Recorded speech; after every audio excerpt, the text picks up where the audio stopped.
السلام عليكم ورحمة الله وبركاته. بسم الله الرحمن الرحيم. الحمد لله وكفى وسلام على عباده الذين اصطفى أما بعد. الحمد لله رب العالمين والعاقبة للمتقين والصلاة على رسوله محمد وعلى آله وأصحابه أجمعين. رب اشرح لي صدري ويسر لي أمري واحلل عقدة من لساني يفقهوا قولي. رب يسر ولا تعسر وتمم بالخير. ربي زدني علما ربي زدني علما اللهم ربي زدني علما وألحقني بالصالحين. فأعوذ بالله من الشيطان الرجيم. يا أيها الذين آمنوا اتقوا الله وكونوا مع الصادقين. صدق الله العظيم وصدق رسوله النبي الأمي الكريم. اللهم صل على سيدنا محمد وعطرته بعدد كل معلوم لك. اللهم صل على سيدنا محمد عبدك ورسولك وعلى المؤمنين والمؤمنات والمسلمين والمسلمات. حضرات علماء کرام، بزرگان محترم، نوجوانان اسلام، عزیزان گرامی،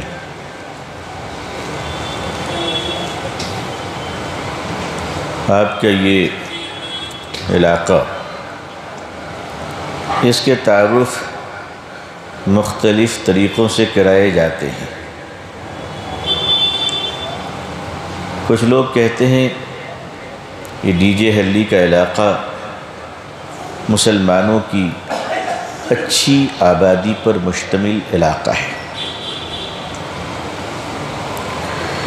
نگاہوں کی باتیں ہیں، آدمی کے اپنے انداز ہیں، زبان کی باتیں دل کے چھپے ہوئے راز کو سامنے رکھ دیا کرتی ہے.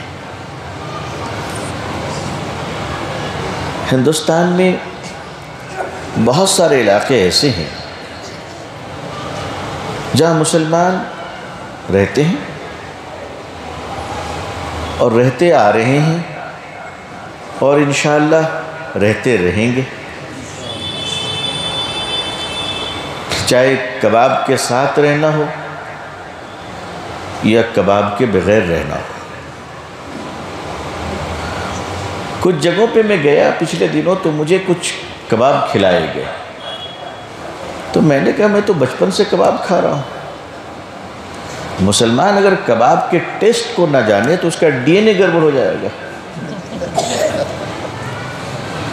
تو میں نے کہا بھائی یہ سمجھ میں نہیں آ رہا ہے کس چیز کا کباب ہے. تو بتانے والے نے بتایا حضرت یہ آلو کا کباب ہے. میں نے کہا شکر اللہ کا، میری قوم نے متبادل ڈھونڈنا شروع کر دیا. سوچئے کہ جو آلو 20 روپے کلو ہو، اگر میری قوم بھی اس کے پیچھے پڑ گئی تو اس کو 70 روپے کلو ہونے سے کوئی روک سکتا ہے؟ تو یہ نیشن کے انٹرسٹ میں ہے کہ جو ہم کھا رہے ہیں وہ کھانے دیا جائے، ورنہ سبزیاں 5 گنی زیادہ مہنگی ہو جائے گی. یہ نیشن کے انٹرسٹ میں، یہ میں راشٹریت کی بات کر رہا ہوں، دیش بھکتی کی بات کر رہا ہوں، تاکہ ہمارے جو دوسرے، دیکھو ہمارا کوئی پرابلم نہیں، ہم یہ بھی کھا سکتے ہیں وہ بھی کھا سکتے ہیں، ہے نا. پرابلم ان کے لیے ہے جو اس کے علاوہ کچھ کھا نہیں سکتے. تو ہم تو ان کے بارے میں سوچ رہے ہیں کہ ان کے لیے چیزیں سستی رہیں. آپ بتائیے اچھا سوچ رہے ہیں برا سوچ رہے ہیں؟ اب آپ اگر ہماری چیزوں پر روک لگاؤ گے تو ظاہر ہے بھوکا آدمی تو رہے گا نہیں، کچھ نہ کچھ تو کھائے گا نا، یا نہیں کھائے گا بولو؟ تو پھر ہم آلو کھائیں گے، بیگن، وہ تو آج بھی کھاتے ہیں لیکن پھر زیادہ کھانے لگیں گے۔ تو آج ہم کھا رہے ہیں تو اس کی قیمتیں لمٹ میں ہیں۔ اگر دیش کے سارے مسلمان بیچارے اسی کا قیمہ، اسی کا کباب، آلو کا کباب، کدو کے کوفتے اور بیگن کے قیمے اگر اسی کے پیچھے پڑ گئے تو سوچو اس دیش کا کیا حال ہوگا۔ تو اس لیے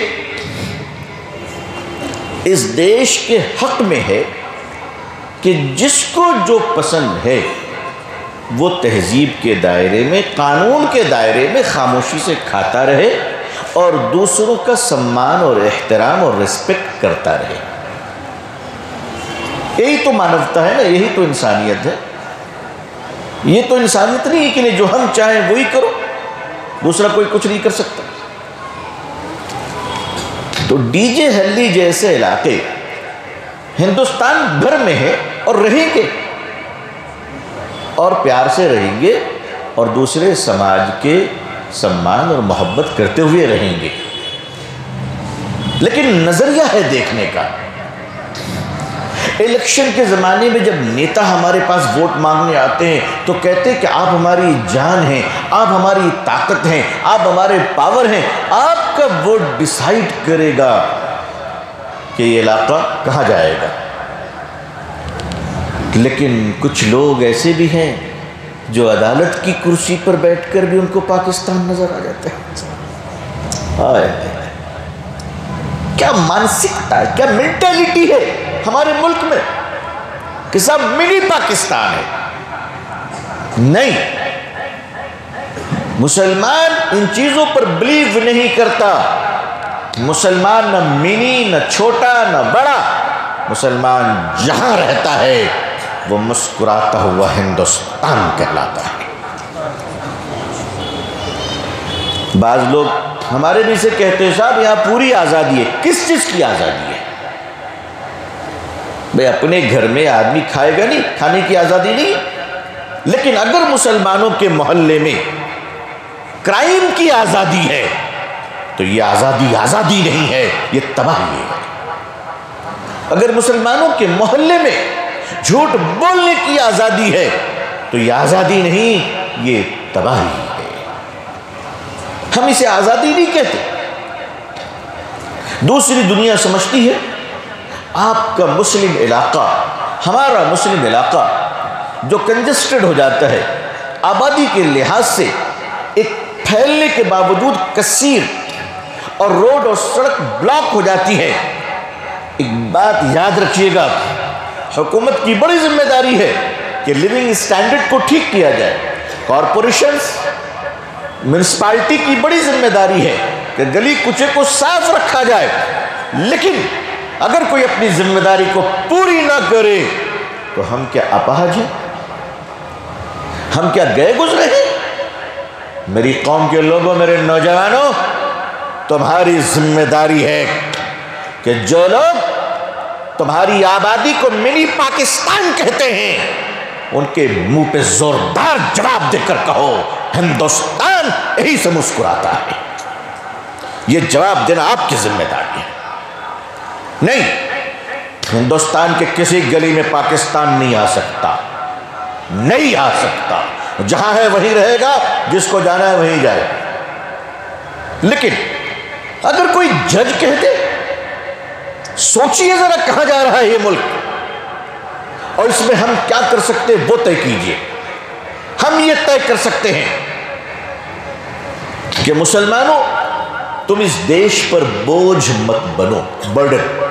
وہ کیسے؟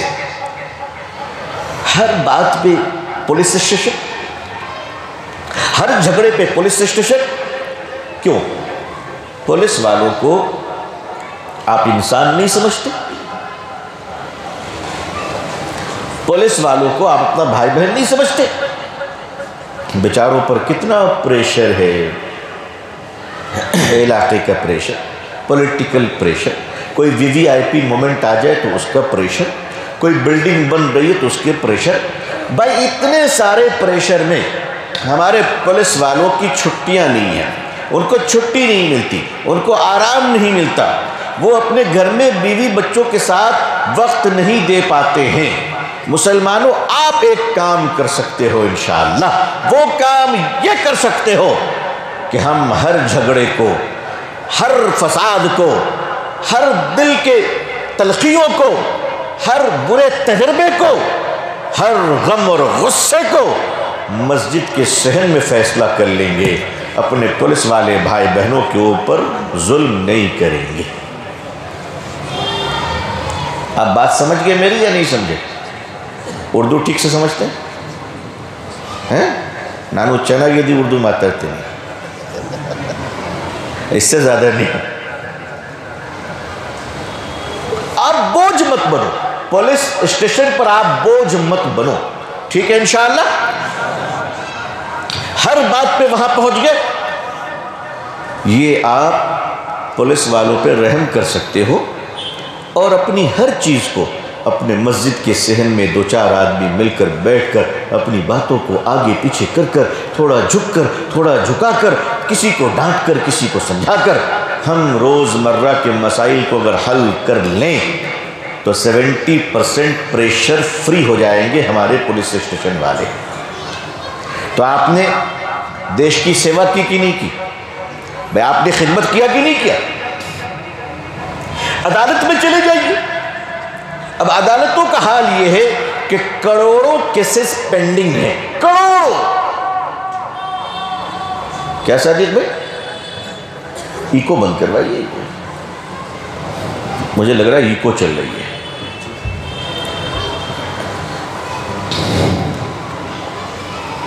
عدالت میں نیچے سے لے کر اوپر تک، ڈسٹرکٹ کورٹ سے لے کر آنریبل سپریم کورٹ تک کروڑوں کیسز پینڈنگ ہیں۔ ہمارے وکیل صاحبان کم فیس سے لے کر مہنگے فیس تک، 10,000 سے لے کر 10 لاکھ تک، اس سے زیادہ ہے تو بات ہے کہ کروڑ کی ہے۔ اتنی فیس والے وکیل صاحبان کے ہوتے ہوئے بھی ہمارے جج صاحبان، آنریبل جج صاحبان رات بھر جگ کر فیصلہ لکھتے ہیں، رات بھر جگ کر۔ کیا ان کی زندگی نہیں ہے؟ کیا وہ ہمارے بھائی بہن نہیں ہے؟ اس پر بھی مسلمان 2 انچ زمین کا کیس، میاں بیوی کے کیسز، آگے پیچھے کے کیسز۔ بھائی جو چیزیں محلہ کمیٹی سے ہم حل کر سکتے ہیں، مفتی صاحب کے مشورے سے حل کر سکتے ہیں، امام صاحب کے پیار سے حل کر سکتے ہیں، مسجد کمیٹی کے توجہ سے حل کر سکتے ہیں، ان چیزوں کو لے کر آپ عدالت پر بوجھ کیوں بنتے ہو؟ کیوں بنتے ہو بوجھ؟ آپ 2 چیزیں طے کر لیجئے آج انشاءاللہ کہ پولیس اسٹیشن پر بوجھ نہیں بنیں گے، کہیے انشاءاللہ، اور آنریبل عدالت پر بھی ہم بوجھ نہیں بنیں گے۔ بس ضرورت پڑے گی تو پولیس اسٹیشن بھارت کے سنویدھان کے مطابق کام کرتی ہے، ان سے مدد تو لینی پڑے گی ایک ناگرک ہونے کی حیثیت سے۔ ضرورت پڑے گی تو عدالت میں تو جانا ہی ہے، عدالت سے انصاف لینے ہیں، لیکن میں کہتا ہوں ہر چھوٹی باتوں کے لیے آپ ڈپارٹمنٹ کو ڈسٹرب کرو گے، پریشان کرو گے، تو وہ بھی ہمارے بھائی بہن ہیں۔ ایک مسلمان وہ اچھا ہے جو دوسروں پر احسان کرے۔ تو آپ آج سے یہ احسان شروع کرو کہ پولیس تھانے پر اور عدالت پر آپ بوجھ نہیں بنو گے انشاءاللہ۔ یہ بات سمجھ میں آئی ہے آپ حضرات کو؟ جی یہ آپ سمجھ گئے؟ میں جہاں سے بول رہا ہوں وہاں سے سمجھنا آپ کی ذمہ داری ہے، اور جس میں لیول پر بول سکتا ہوں اسی لیول پر بات ہوگی۔ آئیے، ہماری مسجدوں میں نماز کی طرف بلانے والی جماعت ہوتی ہے الحمدللہ، ہمارے محلے میں بچوں کو مکتب میں بلانے والی جماعت ہوتی ہے، سارا نظام ہمارے پاس ہے۔ ایک نظام اور ہونا چاہیے، وہ یہ کہ ہر مسجد میں مصالحت کی جماعت ہونی چاہیے۔ مصالحت کا مطلب 2 فریق کو ملا دینا، 2 ٹوٹے ہوئے دلوں کو جوڑ دینا، 2 جھگڑے کرنے والوں کو آپس میں پیار کروا دینا۔ آپ اپنے محلے کو پرامن کیسے بنا سکتے ہیں؟ نبی کریم صلی اللہ علیہ وسلم ایک موقع پر بڑے خوش تھے. آپ صلی اللہ علیہ وسلم ہمیشہ خوش مزاج الحمدللہ. آپ کی خوشی بھی اللہ کے لیے تھی، آپ کا غم بھی اللہ کے لیے تھا. بہت اچھے، بہت خوش مزاجی میں تھے. ماں عائشہ رضی اللہ تعالیٰ عنہ تشریف لائی اور کہنے لگی یا رسول اللہ صلی اللہ علیہ وسلم آپ بہت اچھے لگ رہے ہیں. تو آقا صلی اللہ علیہ وسلم نے فرمایا عائشہ میں اس وقت بہت تم سے خوش ہوں، کچھ راز کی بات پوچھنا ہے تو مجھ سے پوچھ لو، میں تمہیں بتا دوں گا.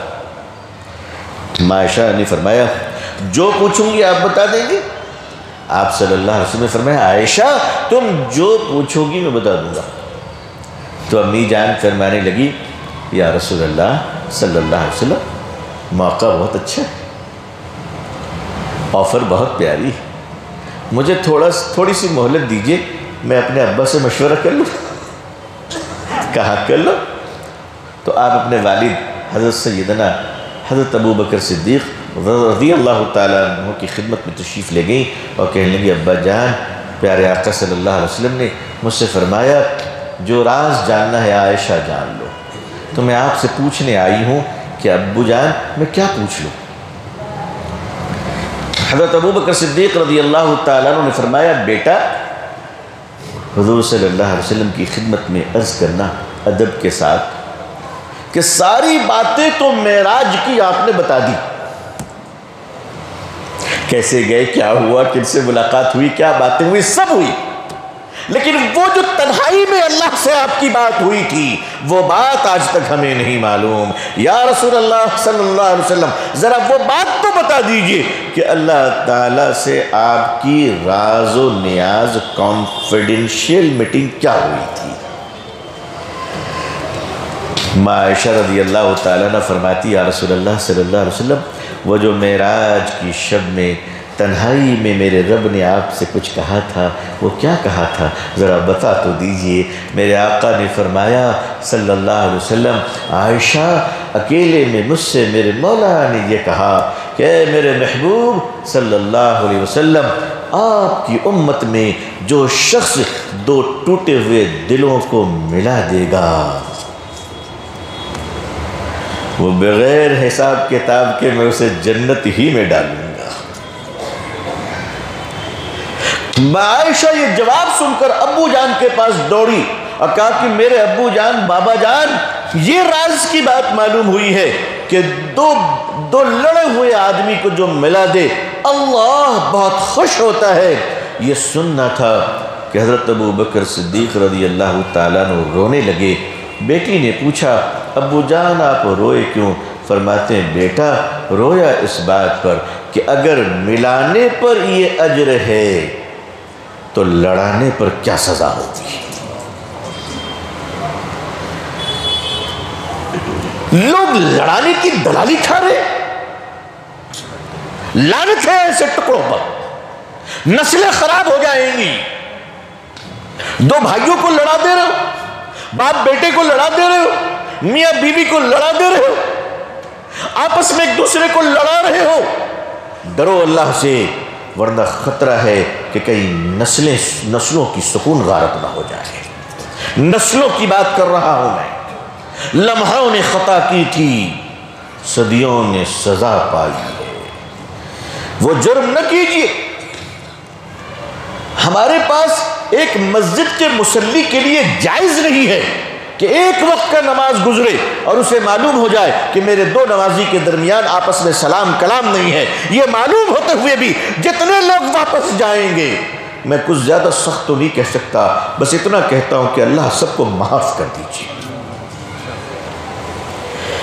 دوسری نماز کے آنے سے پہلے آپ اس فساد کو ختم کر دیجئے اور دونوں بھائیوں میں ملا دیجئے. اسلام میں جھوٹ بولنا حرام ہے نا بھائی؟ حرام ہے نا، بہت بڑا گناہ ہے. لیکن اگر دو لوگوں کو ملانے کے لیے جھوٹ بول دیا جائے تو وہ سچ سے بڑی نیکی ہے، سچ سے بڑی نیکی ہے. اسلام میں سچ بولنا اللہ کی رحمت کو پانا ہے، لیکن دو بھائیوں کو لڑانے کے لیے اگر کسی نے سچ بول دیا تو وہ سچ جھوٹ سے بھی بدتر ہے. والفتنۃ اشد من القتل، فتنہ قتل سے بڑا گناہ ہے۔ اور مسلمانوں کے علاقے میں جو سب سے بڑا پرابلم ہے، سب سے بڑی دقت یہ ہے کہ ہم ایک ساتھ رہنے کے بعد بھی ہمارا دل ایک ساتھ نہیں رہتا ہے۔ کیوں؟ یہ علاقہ ہمارا ہے، ہم اپنے علاقے کو اپنا کیوں نہیں سمجھتے؟ اپنا کیوں نہیں سمجھتے؟ یہ ملک ہمارا، یہ دیش ہمارا ہے۔ اس ملک کے ایک ایک بس، ایک ایک تنکا، دوسرے بھائی جو دوسرے دھرم کے ماننے والے، دوسری ذات اور برادری کے ماننے والے ہیں، وہ سب بھی ہمارے بھائی بہن ہیں۔ انہوں نے ہمارے اخلاق کو دیکھا نہیں ہے، انہوں نے ہمارے اخلاق کے اجالے کو دیکھا نہیں ہے۔ اگر وہ ہمارے اخلاق کو دیکھ لیتے، جو اخلاق اللہ کے نبی صلی اللہ علیہ وسلم نے اس امت کو دیا ہے، خدا کی قسم اگر وہ اخلاق ہم زمانے کو دکھا دے تو زمانے کا فرعون بھی یہ کہنے پر مجبور ہو جائے گا کہ اللہ اگر امت اتنی اچھی ہے تو رسول کتنا اچھا ہوگا صلی اللہ علیہ وسلم۔ مسلمانوں، تم نے اپنی خوبیاں دکھائی کیوں نہیں؟ پرابلم کہاں نہیں ہوتے؟ دنیا میں کہاں پرابلم نہیں ہوتے؟ مجھے بتائیے۔ اللہ کا نظام ہے کہ 3 چیزیں ایک ہی جگہ پرورش پائیں گی۔ اللہ کا نظام ہے 3 چیزیں ایک ہی جگہ پرورش پائیں گی: پھول، خوشبو اور کانٹے۔ ہیں کہ نہیں ساتھ میں؟ گلاب جیسے حسین پھول کے دامن میں کانٹا دکھا دے کر اللہ نے بتا دیا کہ بے عیب صرف میری ذات ہے اور کوئی نہیں ہے۔ دوسروں کے عیب ڈھونڈنے والوں، رات کی تنہائی میں ذرا اپنے عیب پر ایک نظر ڈال لینا تو یہ دنیا تمہیں فرشتہ نظر آئے گی، یہ لوگ تمہیں فرشتہ نظر آئیں گے۔ دوسروں پر دیکھتے ہیں۔ حضرت سید نظام الدین اولیاء رحمۃ اللہ علیہ، اللہ کے بڑے ولی، دہلی میں آپ آرام فرما ہے، آپ لوگوں نے نام سنا ہوگا۔ حضرت نظام الدین اولیاء رحمۃ اللہ علیہ بڑے جلیل القدر اللہ کے ولی تھے اور قرآن کریم کے بڑے مفسر تھے۔ آپ اپنے شاگرد کو قرآن کی تفسیر پڑھا رہے تھے تو معافی اور درگزر والی آیت پہ آئے کہ لوگوں معاف کر دیا کرو، تو حضرت نے اپنے شاگرد کا ہاتھ اپنے ہاتھ میں لیا اور فرمانے لگے، بیٹا اگر راستے میں تمہارے لیے کوئی کانٹا بچھائے تو تم اس کے لیے جواب میں کانٹا مت بچھانا۔ کیا فرمایا؟ اگر راستے میں کوئی دشمن تمہارے لیے کانٹا بچھائے تو کیا کرنا ہے؟ جواب میں کانٹا مت بچھانا۔ کیوں؟ آگے سنیے۔ آئے اللہ والوں کی باتیں ایک ایک جملے میں صدیوں کی تاریخ کہہ جایا کرتے تھے۔ فرمانے لگے، بیٹا اگر تمہارے لیے کوئی راستے میں کانٹا بچھائے تو جواب میں تم اس کے لیے کانٹا مت بچھانا، ورنہ اگر دشمن نے بھی کانٹا بچھایا اور تم نے بھی کانٹا بچھا دیا تو اللہ کی ساری زمین کانٹوں سے بھر جائے گی۔ کانٹا بچھانے والے اگر 2 ہاتھ ہو تو کانٹا اٹھانے والے 20 ہاتھ ہو۔ اللہ کے رسول، اللہ کے پیارے اور آخری رسول صلی اللہ علیہ وسلم راستے میں تشریف لے جا رہے ہیں۔ آپ نے دیکھا کہ راستے میں ٹھوکر لگنے والی کوئی چیز پڑی ہوئی ہے، پتھر وغیرہ تھا۔ صحابہ کی جماعت موجود ہے، آپ صلی اللہ علیہ وسلم نے اس پتھر کو اٹھایا اور اپنے مبارک ہاتھوں سے اٹھا کر کنارے کر دیا، اور کنارے کرنے کے بعد فرمایا صحابہ سے، آنے جانے والی راہوں پر تکلیف پہنچانے والی چیزوں کو اگر دیکھو تو ہٹا دیا کرو، کیونکہ ہر گزرنے والے کی طرف سے اللہ تمہیں صدقہ کرنے کا ثواب عطا فرمائے گا۔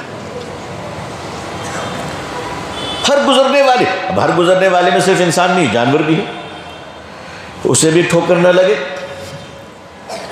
مسلمانوں نے اس پر اتنا عمل کیا کہ یہودیوں کی ایک جماعت جا رہی تھی، اس لڑکے نے دیکھا کہ راستے میں کانٹا رکھا ہوا ہے، اس نے کانٹا اٹھایا اور کنارے رکھا، اور اس نے کہا کہ میں قسم کھا کے کہہ رہا ہوں کہ جب سے یہ کانٹا گرا ہے کوئی مسلمان نہیں گزرا ہے۔ اگر مسلمان گزرتا تو راستے صاف ہوتے۔ ہمارے راستے صاف کیوں نہیں ہوتے؟ ہماری گلیاں صاف کیوں نہیں ہوتی؟ اب وہ مسلمان بھی انسانیت پر تقریر کر رہا ہے جو اپنے گھر کا کچڑا دوسرے کے آنگن میں پھینک کر آیا ہے۔ وہ مسلمان بھی مسلمانوں کو سمجھانے کی کوشش کر رہا ہے جس سے اس کا پڑوسی تنگ ہے۔ کیا ہم نے اپنے پڑوسیوں کا خیال کیا؟ ہر آدمی چاہتا ہے کہ میرا پڑوسی بڑا اچھا ہو۔ میرے ایک دوست امریکہ میں، جناب ابراہیم صاحب، انہوں نے مجھے فون پر بتایا کہ میں جس کالونی میں آیا ہوں وہاں نیا آیا ہوں، میرے سارے پڑوسی کرسچن بھائی ہیں۔ مجھے 6 مہینے کے لیے انڈیا جانا تھا، تو میرے بنگلوں میں پھول ہیں، باغات ہیں، کیاری ہیں اور جانوروں کو دانہ پانی دینے کی جگہ ہے۔ تو مجھے فکر ہوئی کہ 6 مہینے میں نہیں رہوں گا تو ان سب کو کون دیکھے گا۔ تو جا کر انہوں نے سامنے ایک مسٹر جان کے گھر میں بیل بجائی اور بیل بجا کر کہا کہ ہم آپ کے نئے پڑوسی ہیں، سڈن ہمیں انڈیا جانا پڑ رہا ہے، کیا آپ میرا خیال رکھیں گے میرے گھر کا؟ انہوں نے کہا ضرور رکھوں گا۔ خلاصہ واقعہ یہ ہے، ہر چھٹی کے دن وہ آدمی اپنا گھر بھی صاف کرتا تھا، ان کے باغان، ان کے لان کو بھی صاف کرتا تھا، ان کے باغ کو صاف کرتا تھا، پرندوں کے کھانے کی جگہ پر کھانا اور پانی رکھتا تھا۔ خوش ہو کر ابراہیم صاحب نے کہا کتنا خوش نصیب ہوں میں جسے اتنا پیارا پڑوسی ملا ہے۔ ہم نے کہا ہم میں سے ہر آدمی چاہتا ہے کہ میرا پڑوسی بہت اچھا ہو، لیکن اسلام یہ کہتا ہے کہ نہیں، تم خود دوسروں کے لیے اچھے پڑوسی بن جاؤ،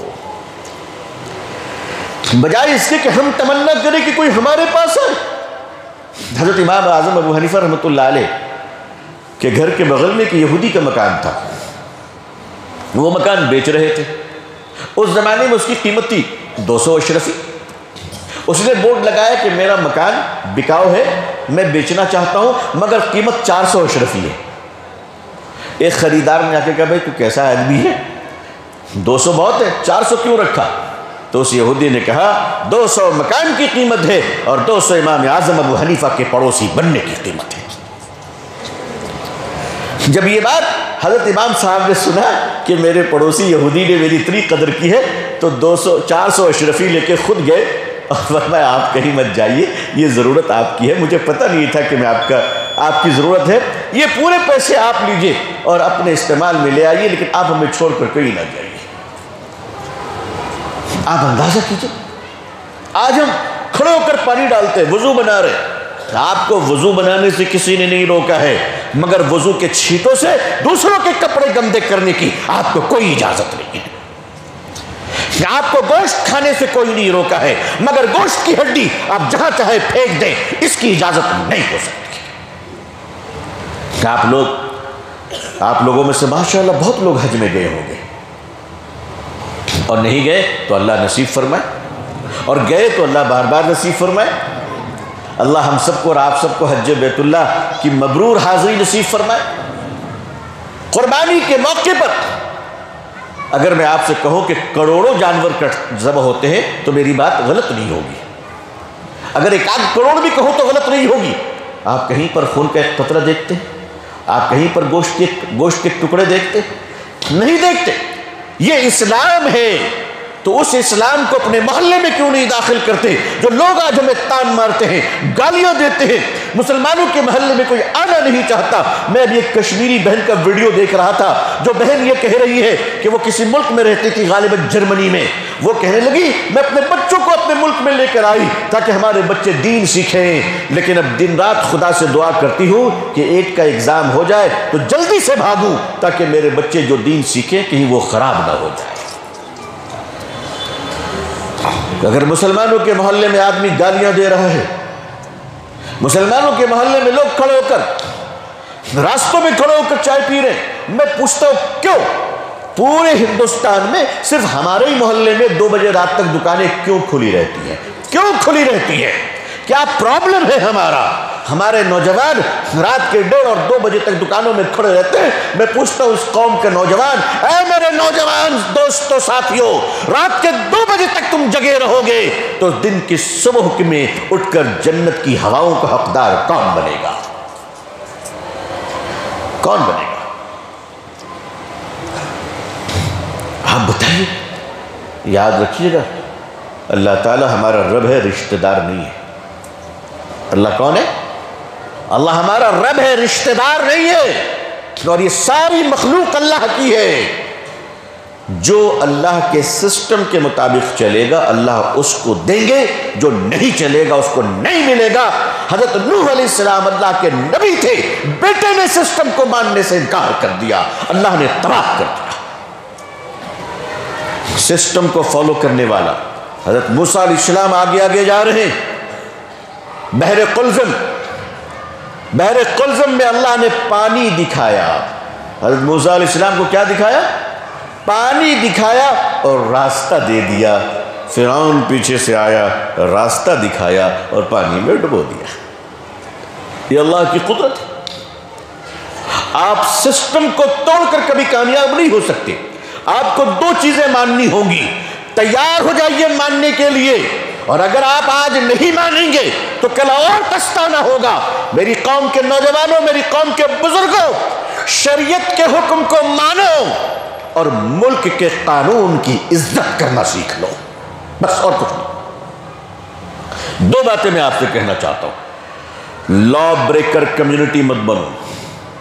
نہیں ہمارا محلہ ہے تو ہم نے سگنل کراس کر دیا، ہمارا محلہ ہے تو ہم جو چاہے کریں۔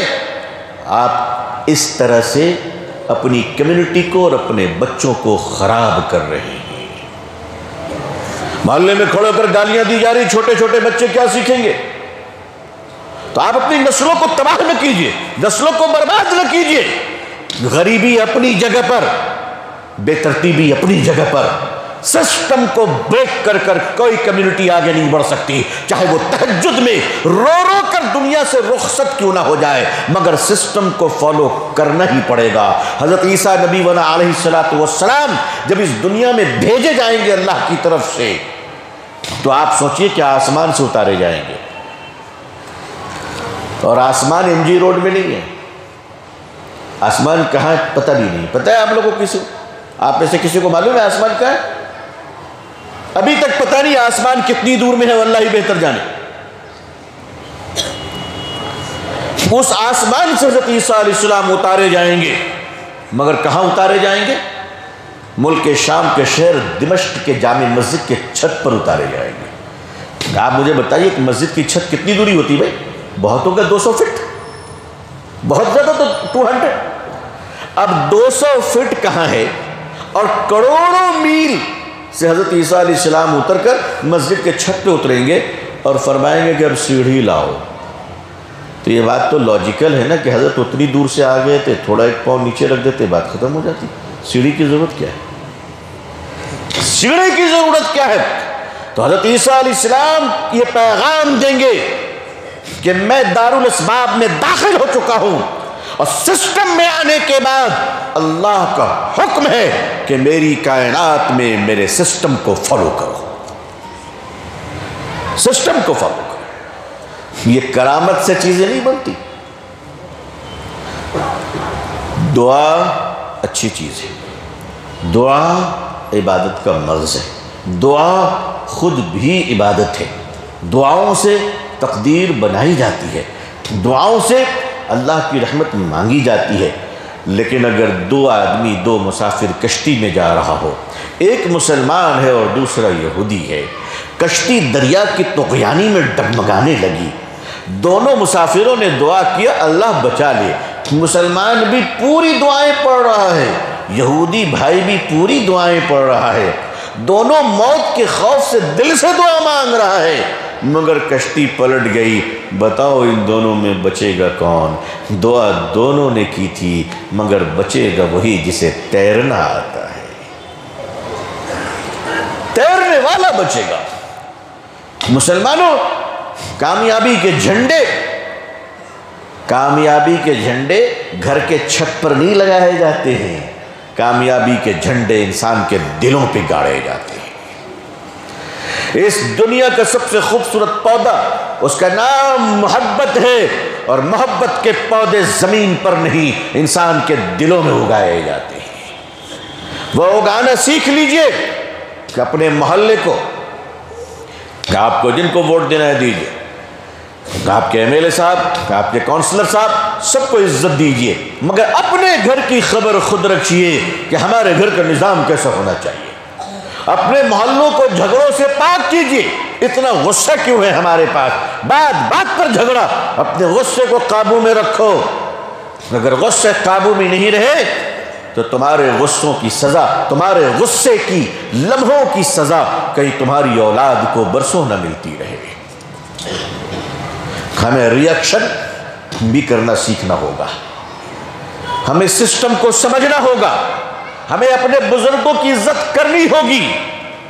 سماج سیوی کمیٹی، آرگنائزیشن، ویلفیئر، ان کمیٹیوں کے ساتھ مل کر اپنے آپ کو بڑا کرنا پڑے گا۔ اور تعلیم کا مطلب صرف یہ نہیں ہے کہ ہم پیسے کمانے والے بن جائیں، تعلیم کا مطلب یہ ہے کہ ایک تعلیمی یافتہ انسان ایسا بنے کہ وہ اپنے اجالے اور روشنی سے 10 مزید بچوں کو روشن کرنے کی صلاحیت رکھتا ہو۔ ساتھ ہی ساتھ آپ کی مسجد میں بیت المال قائم ہونا چاہیے، آپ کے پیسے آپ کے بیت المال میں جمع ہوں، اور اس بیت المال کی کمیٹی محلے کے لوگوں پر بنائیے گا، آل انڈیا مت بنائیے گا۔ آل انڈیا بنائیے گا، کون آپ کو بیچ کے راجیہ سبھا چلا گیا آپ کو پتہ بھی نہیں چلے گا۔ ملت فروشوں کی کمی ہے۔ آپ اپنی مسجد میں بیت المال بنائیں۔ مجھے بتائیے مدینے میں کہاں بیت المال تھا؟ میرے آقا حضرت محمد رسول اللہ صلی اللہ علیہ وسلم نے زکوٰۃ کی وصولیابی کروائی تو زکوٰۃ کے مال جو وصول کراتے تھے وہ کہاں جمع ہوتے تھے بتاؤ؟ مسجد نبوی میں، مدینے کی مسجد میں جمع ہوتے تھے۔ ہمارے محلے میں، میں پورے بنگلور کی بات آپ سے نہیں کر رہا ہوں، میں صرف پورے ڈی جے ہلی میں نہیں، آپ کے ڈی جے ہلی میں تو ماشاءاللہ بہت مسجدیں ہوں گی، کتنی مسجدیں؟ جی ماشاءاللہ، اگر ایک ایک دن بھی نماز پڑھے ایک مسجد میں تو چلہ کراس کر جائے گا۔ بولیے کراس کرے گا ہی نہیں کرے گا؟ اللہ اکبر۔ آپ اپنی مسجد میں بیت المال قائم کیجئے، آپ کی زکوٰۃ، آپ کی خیرات، آپ کے صدقے، آپ کے عطیات اس بیت المال کے حوالے کیجئے۔ بیت المال کی کمیٹی اس کو سنبھالے گی علماء کی نگرانی میں، مفتیان کرام کے مشورے سے۔ کرنا آپ کو یہ ہے کہ آپ کی مسجد میں آس پاس سامنے 40 گھر، پیچھے 40 گھر، دائیں 40 گھر، بائیں 40 گھر، کتنے گھر ہوئے بھائی؟ 160 گھروں کا پارلیمنٹ ہماری مسجد ہے۔ اب یہ مسجد آپ سروے کرواؤ کہ 160 گھر میں کوئی بیوہ تو نہیں ہے، کوئی اپاہج تو نہیں ہے، کوئی معذور تو نہیں ہے، کوئی یتیم تو نہیں ہے، کوئی لاوارث تو نہیں ہے۔ یہ کیا شرم کی بات نہیں ہے کہ نماز پڑھ کر سلام پھیرا ایک آدمی مسجد میں کھڑا ہوتا ہے اور کہتا ہے بھائی میرا آپریشن ہونا ہے، مجھے پیسے دیجئے۔ میری قوم کے لوگوں، اگر ایک مسلمان بھی مجبوری میں بھیک مانگ رہا ہے تو یہ پوری قوم پر اس کی لعنت آئے گی۔ اگر ایک مسلمان عورت مجبوری کی بنیاد پر برقع پہن کر عزت بیچ رہی ہے، پوری قوم گنہگار ہے۔ اس کے گناہ کا تو مجھے پتہ نہیں، لیکن میں بتا رہا ہوں آپ کو، پوری قوم گنہگار ہو جائے گی۔ ایک بچے، والد بیمار ہے تو بچے نے پڑھائی چھوڑ دی۔ یہ بیت المال کی ذمہ داری ہے کہ وہ اپنے محلے کو بھیک مانگنے سے محفوظ بنائے۔ اس کے محلے کا کوئی آدمی بھیک نہیں مانگے گا، اس کے محلے کی کوئی بیوہ عورت، طلاق شدہ عورت، متعلقہ عورت، مجبور عورت بھیک نہیں مانگے گی۔ مسجد کمیٹی کی بیت المال اسے پینشن دے گی، اسے وظیفہ دے گا۔ بھکاریوں کو ختم کر دیجئے، بھیک کوئی نہ مسجد کے اندر مانگے نہ مسجد کے باہر مانگے۔ مسلمان بھکاریوں کی جماعت کا نام نہیں ہے، قیادت اور بادشاہت کا نام ہے۔ ہم نے 75 سالوں میں جس تیزی کے ساتھ بھیکاری پیدا کیے ہیں، اگر اس تیزی کے ساتھ ایک آدھ ٹیچر بھی ایمانداری سے بنا لیتے تو ہماری قوم کہاں سے کہاں پہنچ چکی تھی۔ مگر بھیک مانگنے سے فرصت نہیں۔ زکوٰۃ یہاں جمع کیجیے اور مدرسوں کو فریش پیسہ دیجیے۔ ہر کام 2.5% میں ہر کام 2.5% میں، مدرسہ چلے گا 2.5% میں، امام صاحب کو ہدیہ 2.5% میں، مریضوں کی دوا 2.5% میں، بیوہ کی بیٹی کی شادی 2.5% میں، سارا کام 2.5% میں۔ یہ 97.5% برتھ ڈے میں کیک کاٹ کر ناچنے کے لیے رکھا ہے۔ کیا جواب دو گے اللہ کیا؟ مسلمانوں اپنی کمائی میں کم سے کم 10% نکالو انشاءاللہ، کم سے کم 10% نکالو۔ 2.5% بیت المال میں زکوٰۃ کے ڈالیے۔ کوئی بچہ جیل میں بند ہے، آپ کو پتہ ہے اس کی بیوہ پر، اس کے گھر میں اس کی بیوی پر، اس کے بچوں پر کیا گزر رہی ہے۔ قرآن نے حکم دیا کہ زکوٰۃ کے پیسوں سے غلاموں کو آزاد کرواؤ، قیدیوں کو آزاد کرواؤ، مگر نہیں، ہمارے یہاں ہر کام کے لیے الگ الگ چندے ہونے لگے ہیں۔ آندھی آئے تو الگ چندہ، طوفان آئے تو الگ چندہ، آگ لگے تو الگ چندہ، سیلاب آئے تو الگ چندہ۔ کب بند ہوگا بھائی یہ دھندا؟ یہ دھندا کب بند ہوگا؟ میرے بزرگوں اپنی غریبی ختم کیجئے۔ یہ جو سود پہ پیسے لیے جا رہے، آپ کو پتہ ہے مسلم عورتیں کہاں جا رہی ہیں؟ ہم بڑے حاجی صاحب نمازی صاحب بنتے ہیں، آپ سب تو بڑے اچھے آدمی ہیں، میں شرم سے آپ کے سامنے ہوں، میں اس قوم کا ایک فرد ہوں، میں اس قوم کا گنہگار ہوں، میں مجرم ہوں اپنی قوم کا، کہ جس قوم کی بہن بیٹیاں بینکوں سے لون لے کر چکانے کے نام پر اپنی عزت کو بیچ رہی ہوں، مجھے اس قوم کے مالداروں سے نفرت ہے۔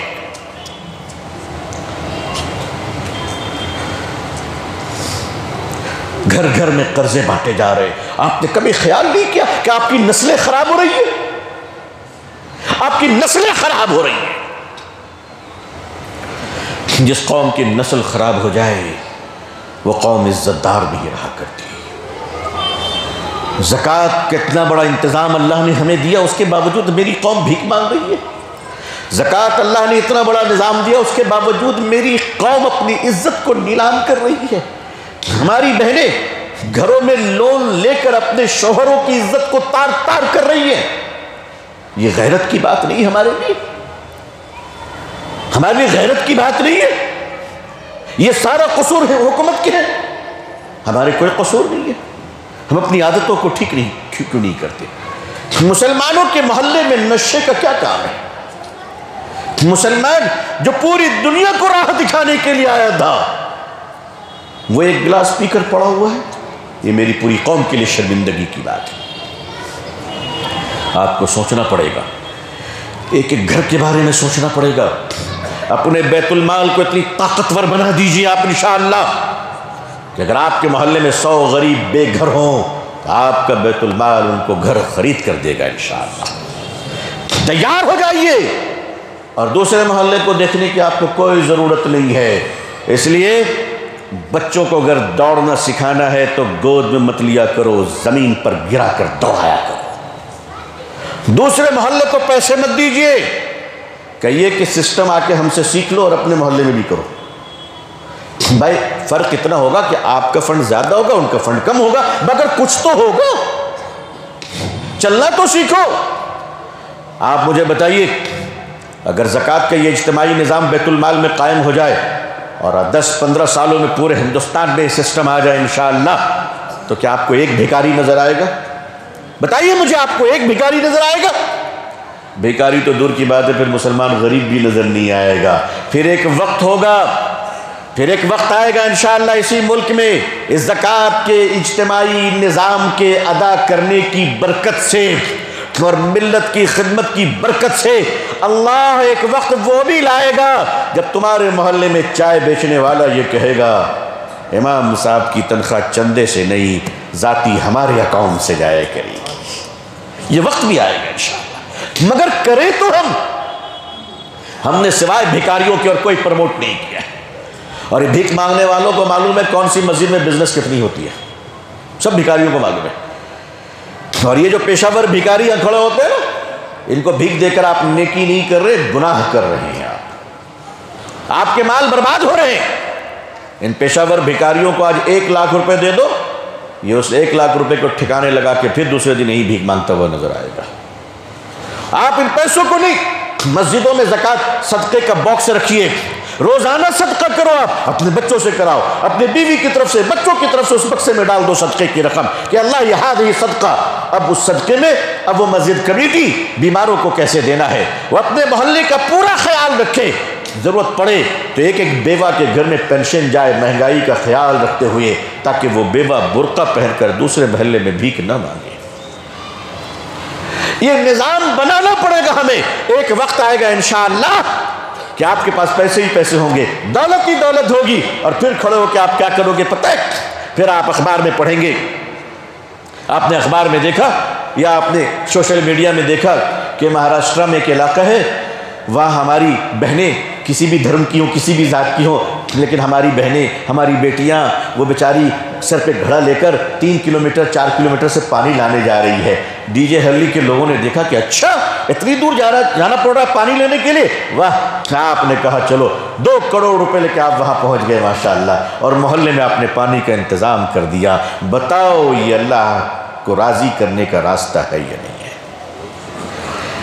آج تو ہم مانگنے والی قوم بنے ہوئے کہ مائنورٹی ڈیولپمنٹ فائنانس کارپوریشن میں بھائی کتنا فنڈ ہے، مائنورٹی کمیشن میں کتنا فنڈ ہے، وقف بورڈ میں کتنا فنڈ ہے۔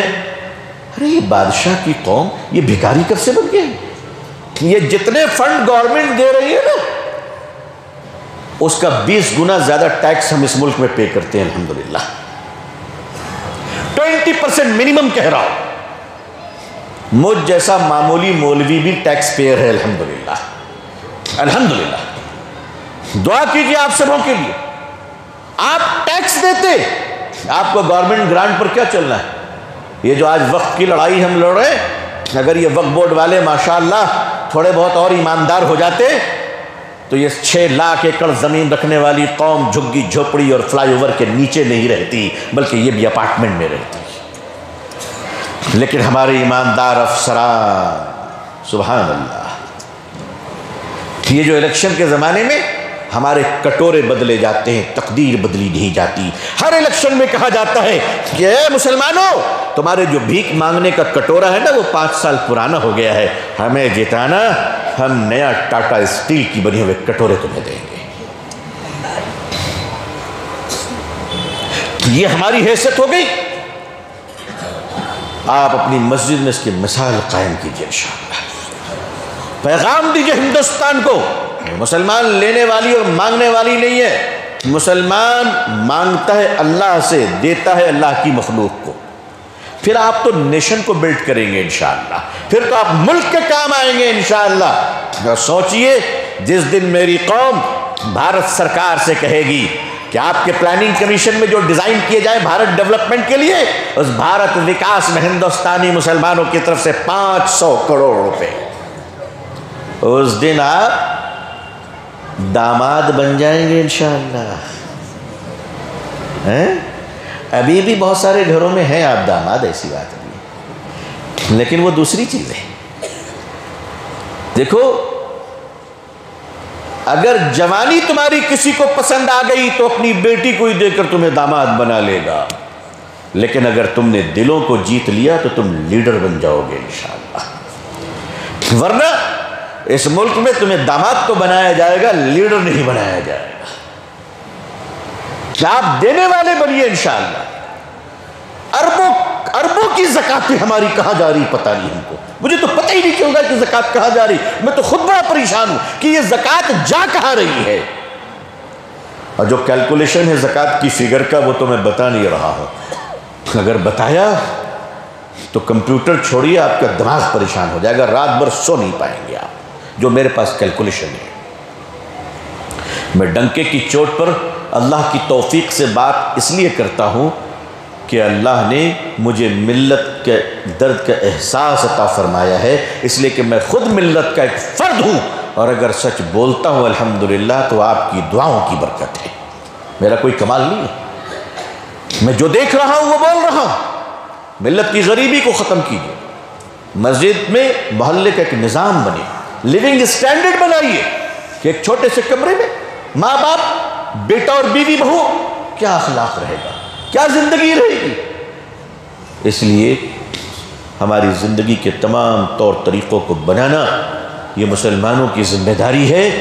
حکومت اپنی ذمہ داری پوری کرے یا نہ کرے، مگر ایک شہری ہونے کی حیثیت سے ہمیں اپنی ذمہ داری محلے کے تحت بھی پوری کرنی ہے، اور اپنے ملک ہندوستان کی ترقی کے لیے بھی اپنی ذمہ داری نبھانی ہے انشاءاللہ۔ نبھائیں گے انشاءاللہ۔ قانون کی پابندی کرے اور اپنی کمائی کو حلال بنائیں، فضول خرچی سے بچیں، اور اللہ کے راستے میں جب خرچ کرے تو اجتماعی نظام بنائیں تاکہ لوگوں کا بھلا ہو۔ اللہ تعالی ہمیں اور آپ کو پوری دنیا میں اسلام کی اور مسلمانوں کی عزت دیکھنا نصیب فرمائے۔ اللہ اقوام عالم اور اہل ہندوستان کے دلوں میں اسلام کے لیے، مسلمانوں کے لیے جذبہ محبت، احترام و خیر عطا فرمائے۔ اللہ ہندوستان میں امن و سلامتی عطا فرمائے۔ اس ملک میں رہنے والے مسلمان بھائی، ہندو بھائی، سارے ذات برادری کے درمیان انسانیت کی بنیاد پر اچھے تعلقات اور محبت عطا فرمائے۔ اللہ تعالی ہمیں اور آپ کو، پوری امت مسلمہ کو عزت، عافیت، سلامتی، خیر، خوشحالی، صحت و تندرستی کے ساتھ اسلام پہ زندگی، ایمان پر خاتمہ نصیب فرمائے۔ آمین یا رب العالمین۔ آخر دعوانا الحمدللہ رب العالمین، والسلام علیکم ورحمۃ اللہ وبرکاتہ۔ اپنی دعاؤں میں مجھے بھی یاد رکھیے گا۔ جزاکم اللہ خیر الجزا۔